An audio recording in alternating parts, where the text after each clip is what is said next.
It's time for Arthur Schwartz, the Food Maven. Arthur joins us on a Monday morning, and we talk about food. And I was just explaining to Arthur off the air that the last show we had spurred me to go out and get some small clams and make my own version of spaghetti with the clam sauce. Good morning, with Arthur. Clams. Except, last week I told you, instead of clams, I made the same thing but with monkfish because of whatever. Yeah. Anyway, this week is another story. I am eating pasta again, Marshall. Yay. But, very limited, and I'm back in my, what I used to call the pasta lover's diet.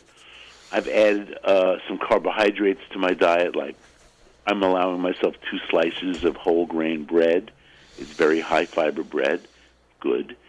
It really, and I must say, it has had an effect, my change of diet. But the thing is, when you're on a ketogenic diet, you don't really have to be too calorie conscious. It's hard to be calorie conscious because it's all very high-fat food.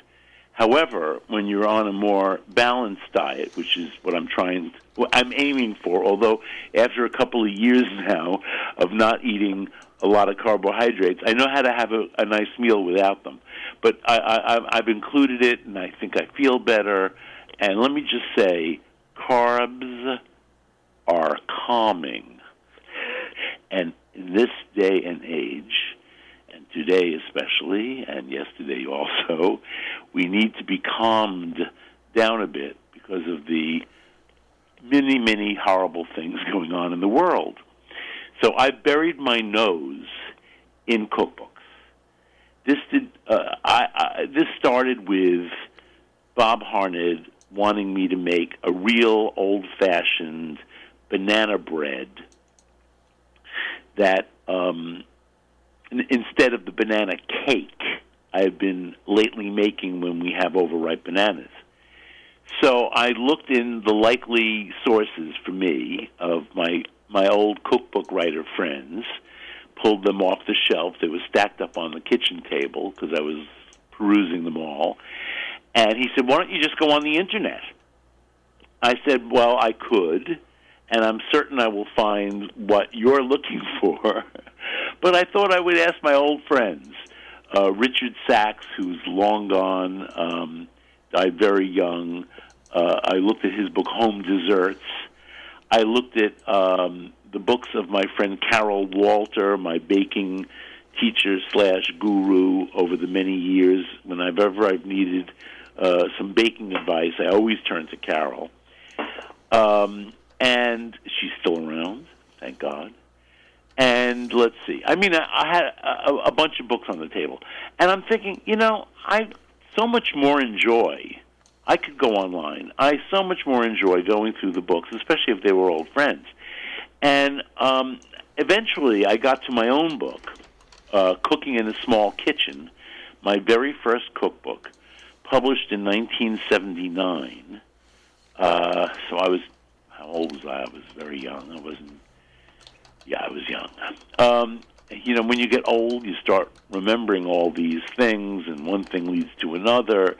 And so I'm reading Cooking in a Small Kitchen, and instead of banana bread, which was not in this book, but there is a banana bread. I do have, let me sidebar, I do have an old-fashioned banana bread recipe. I believe it's in Soup Suppers. Or it could be in What to Cook, one of those. I have to go look now. I did find it the other day, and it's a recipe from an old friend of mine, deceased, Alan Demayne, and he said this is his go-to banana bread, but he developed a technique in the food processor, which I sort of am a little suspect of. But looking around, this is still the sidebar, looking around on the Internet, I discover Alan's recipe in other hands, not in the food processor, but the identical proportions of flour, banana, egg, sugar. And they're all from New England, where Alan was from Massachusetts. And they're all from New England, and everybody says it's an old family recipe. So that's the one I'm going to go to. Meantime, I'm looking at Cooking in a Small Kitchen, and I'm very proud to say Cooking in a Small Kitchen, my very first cookbook, was republished. It's now already 3.5, almost 4 years ago, under a new publisher, and it's a new series called Picador Cookster Classics. Picador is an imprint of Macmillan. Cookster is interesting. Cookster is a website, COOKSTR.com.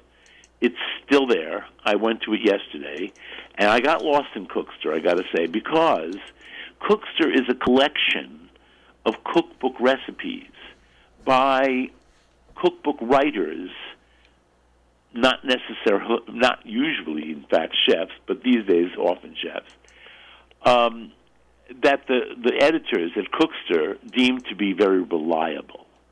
So I've been on Cookster since the beginning of Cookster. I forget which books they've excerpted of mine on Cookster.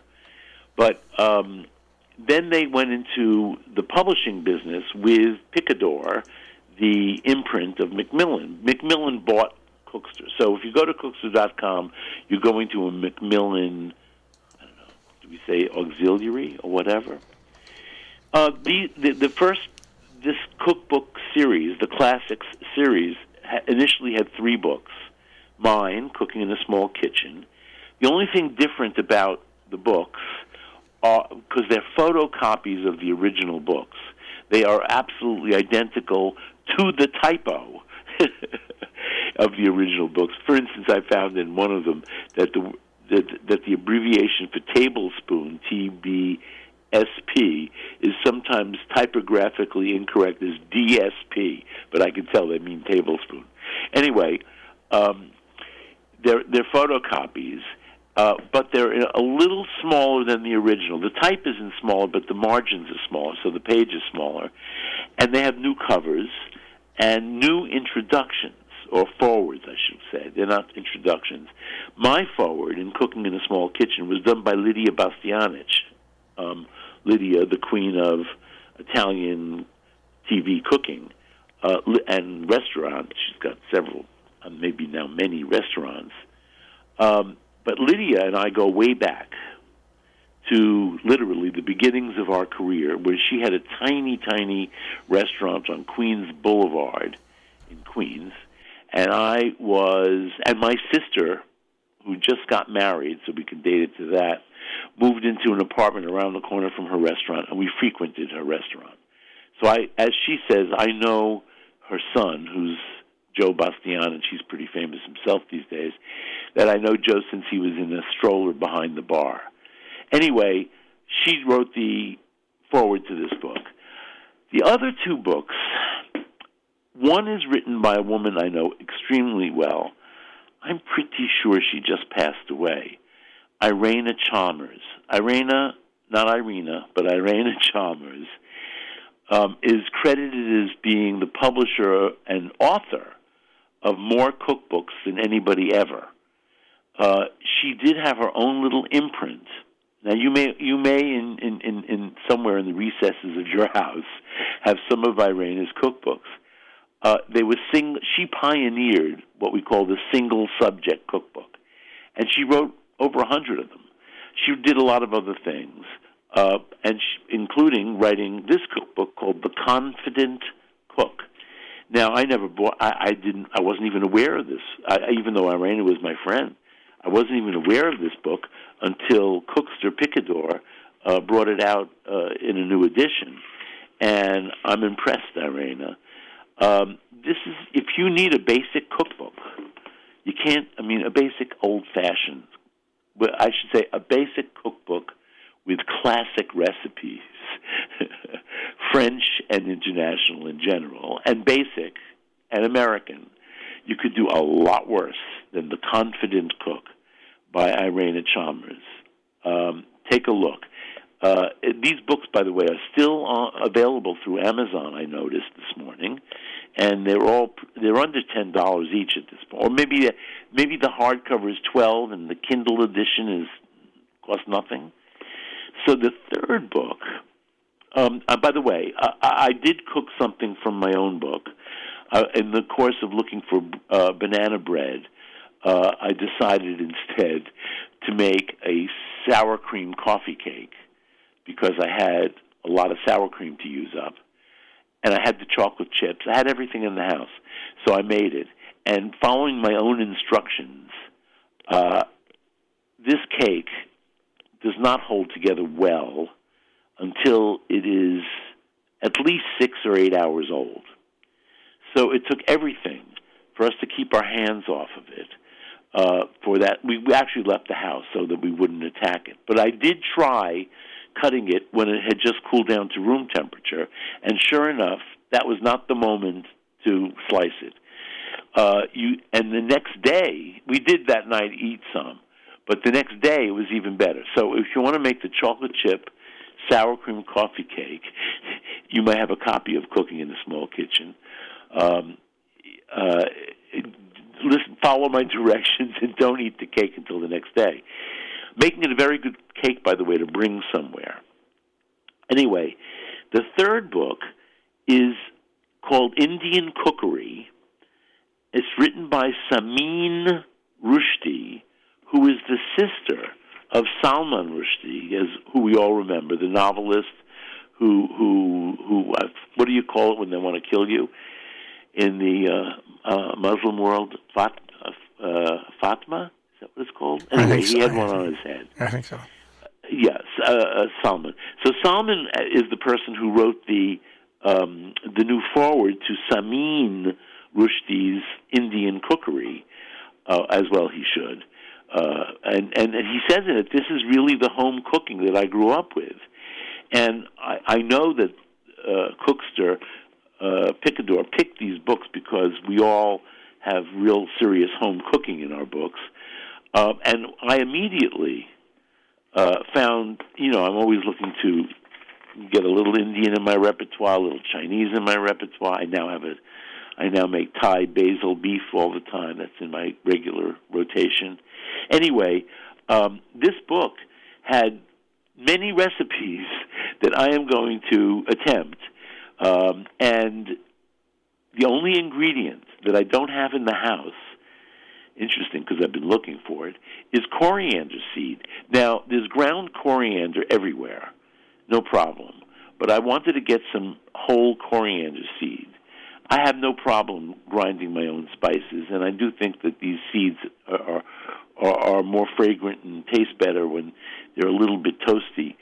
So I have to go to a special store to buy. I mean, obviously I can buy cumin seed in Brooklyn, but I just haven't gone to the right store. So, but now, encouraged by Samin Rushdie, I'm going to actually keep some ground coriander seed in the cupboard here, in the spice cabinet, because she uses it a lot. And I can see I'm going to be making some of these recipes regularly. And now here's one that I'm going to do today, because I don't even need the coriander seed. But a lot of her dishes start out with caramelized onion, or really deep golden onion, chopped or even pureed onion, cooked in ghee or clarified butter. I happen to have a bottle of homemade ghee in the refrigerator, but nowadays I see you can actually buy ghee in the supermarket, and at least in the markets I go to, they do have clarified butter, so there must be a lot of Indian cooks around. Anyway, this recipe she calls black pepper chicken. I don't attempt all the recipes are in, I guess it's Hindu, but it could be Punjab, I don't know, one of the Indian languages, and English. In English, this is called black pepper chicken, and you basically cook your onion. You marinate, in her recipes, you are often marinating your chicken, skinless but on the bone, in lemon juice, drying it, and then cooking it with in this case, you're cooking it with a lot of onion, a lot of sort of very, very finely chopped onion and clarified butter. And then once you've coated the chicken with all this, you add yogurt, simmer in yogurt, and at the end you add a heaping teaspoon of cracked black peppercorns, and you let it cook a little longer. This is one of those simple recipes, like a lot of Italian food, It's more about technique than it is about ingredients. Well, it is about ingredients, of course. Anyway, I'm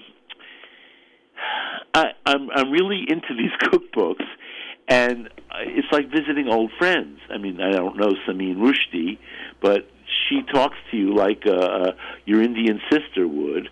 And interestingly, when these books first came out, 3.5 years ago, was my nephew's 40th birthday. By the way, Cooking in a Small Kitchen is dedicated to Brian because he and the book were due at the same time. And he has many Indian friends, my nephew, and among the Indian friends were several wives from England, Indian girls from England. And I think my nephew's friends import them from England. It was the most beautiful group of women I've seen in my house ever. And they were all, in their 30s, at the height of their beauty. And I shouldn't say that. I know I have an 84-year-old friend, and we always say she's at the height of her beauty.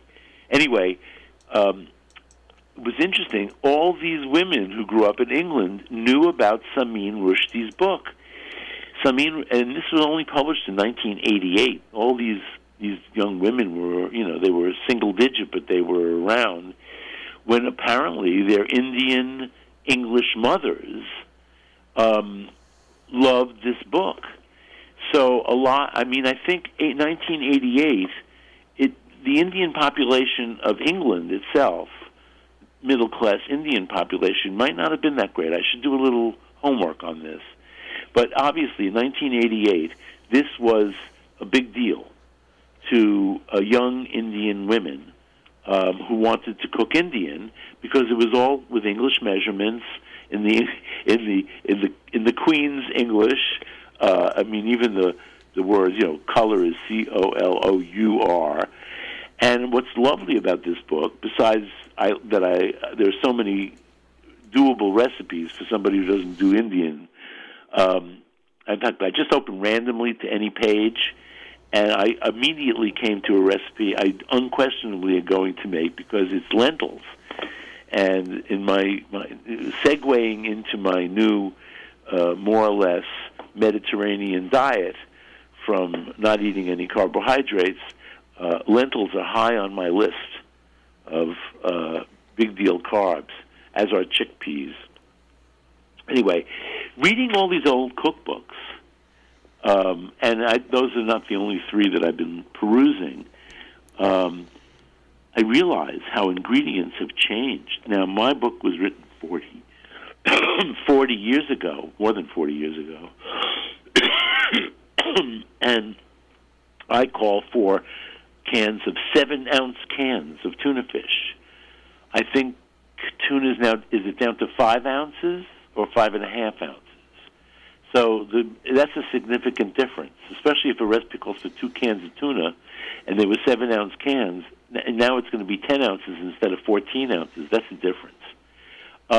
Chicken size. I've complained about this before on this very radio show. Chickens are hard to find under 3 pounds. Almost every chicken in these books, even in Samin Rushdie's book, which was written 10 years after mine, the chickens are 2.5 to 3 pounds. That's what a chicken, everyday young chicken used to be.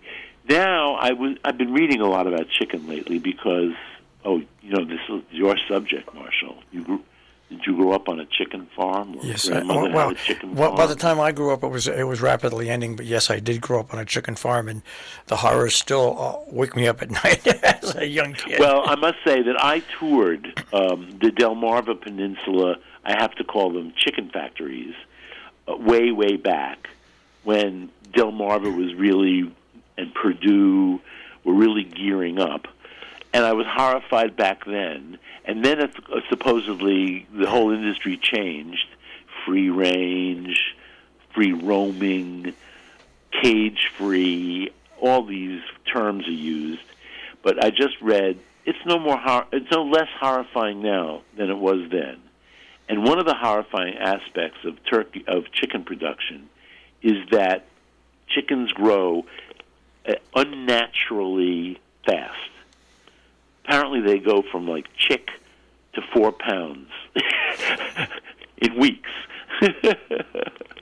So you can imagine those. I don't know. I'm not sure I want to eat those chickens anymore.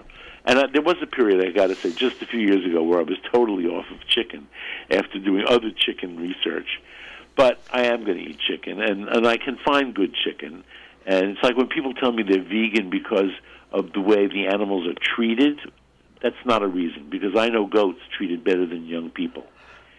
So, when I was growing up, my grandfather, Melvin Dennis, had a chicken farm. And he had, I want to say 40 different pens that were, each chicken had a pen, okay? And a large pen. So they weren't cooped up or anything like that. That wasn't the horrible part. That was kind of the fun part.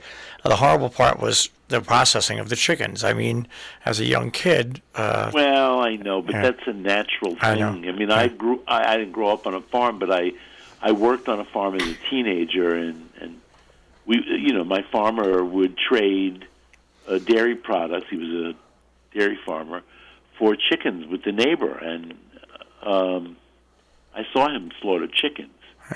And I've gone to plants, kosher chicken plants, where I watched slaughter. I've watched, but the slaughter part doesn't bother me. You got to slaughter them to eat them. But the horrifying part is how they're raised.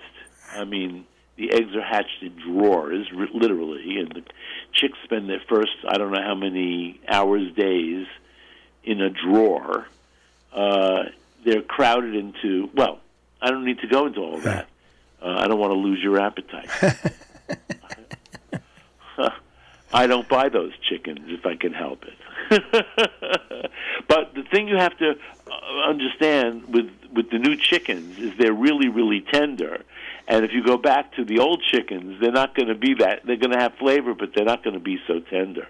Another thing that has changed, besides the size of chickens, is the size of tomato cans.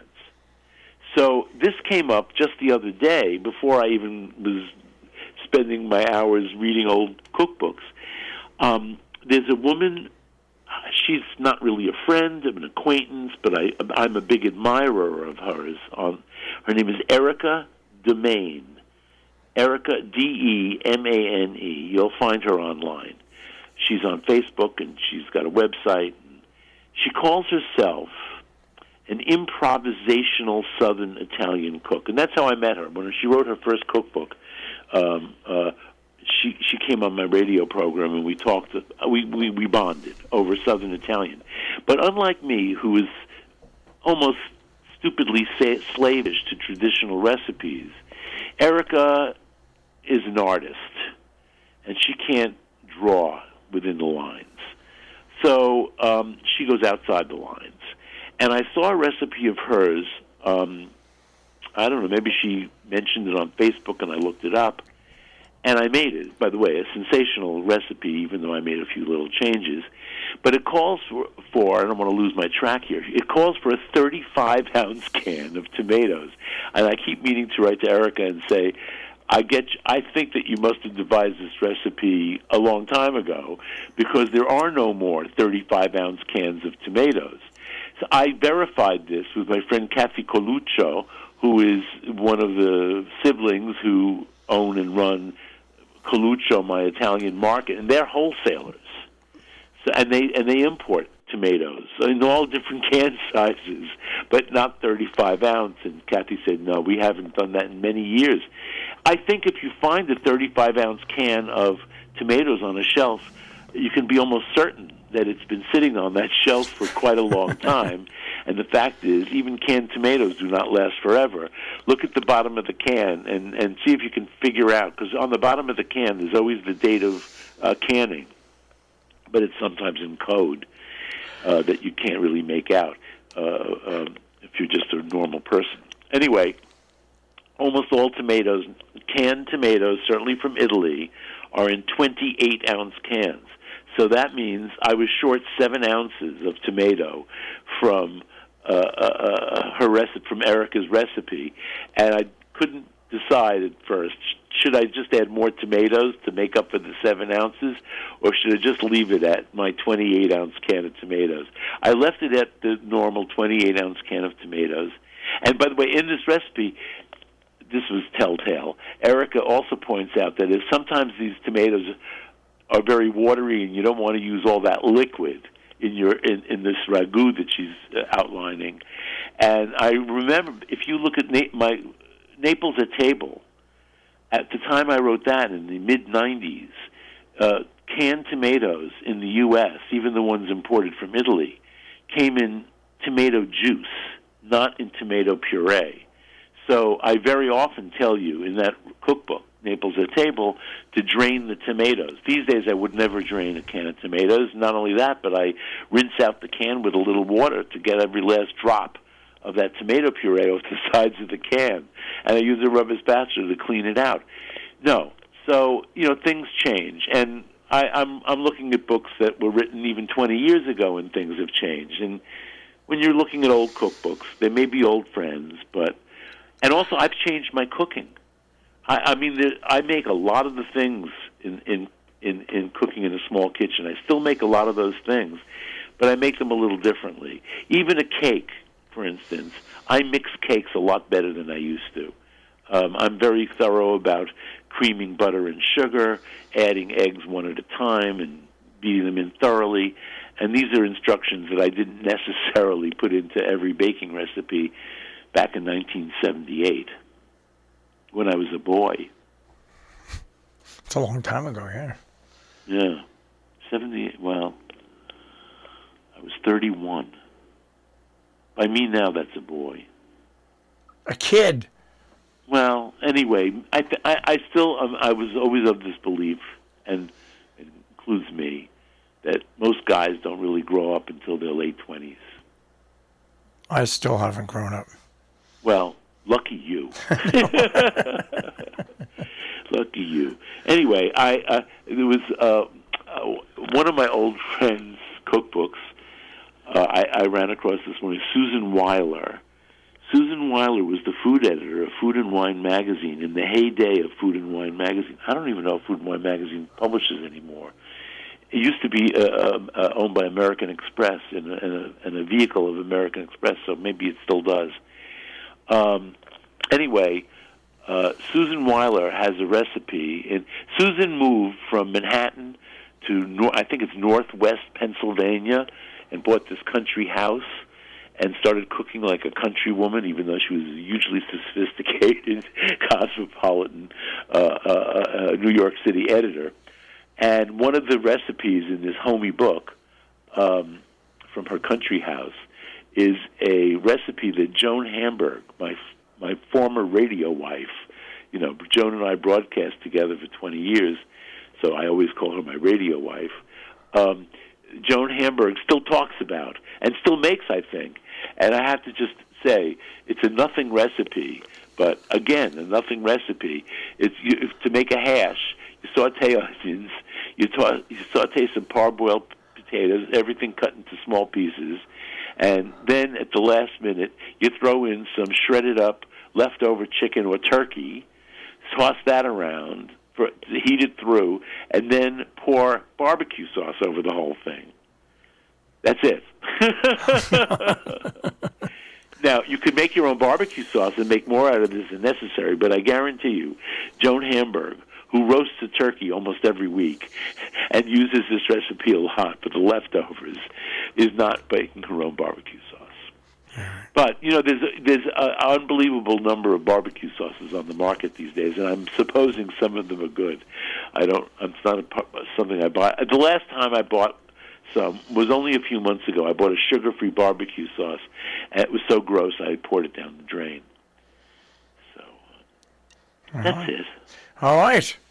All right. Now, Erica Demayne, I should probably give the recipe for this, but next week, if you don't find it online, this is such a good... I made a big batch of this ragu, which is loaded with vegetables. I like that part.